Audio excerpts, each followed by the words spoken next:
31 July 2024 బుధవారం. ఈరోజు road next ఈ నక్షత్రంలో మొదటి పాదంలో శిశువు జన్మైతే మేనమామకు, రెండో పాదంలో జన్మైతే తండ్రికి, మూడో పాదంలో జన్మైన తండ్రికి, తల్లికి దోషం ఉంటుంది. ఈ దోషానికి మూడు మాసాలు ఉంటుంది. ఈ దోషానికి మహాన్యాస రుద్రాభిషేకం, నవగ్రహ జపస్థాతులు, సువర్ణ దానము చేయాల్సి ఉంటుంది.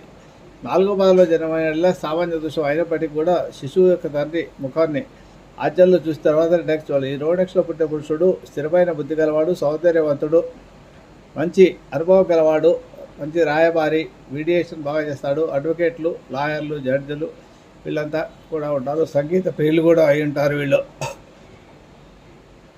ధైర్య సాహసాలతో ఏ పని చేయగలరు. మ్యూజిషియన్స్ కూడా ఉంటారు. రతి ప్రియులు, సమర్థవంతులు అవుతారు. రోడెక్స్లో పుట్టే స్త్రీ దీర్ఘాయు కలిగి, గొప్ప ప్రతిష్టలు కలిగినది, మంచి బంధుప్రీతి కలిగినది, సమర్థవంతురాలు, అన్ని పనుల్లోనూ సామర్థ్యంగా చేయగలిగినది అవుతుంది.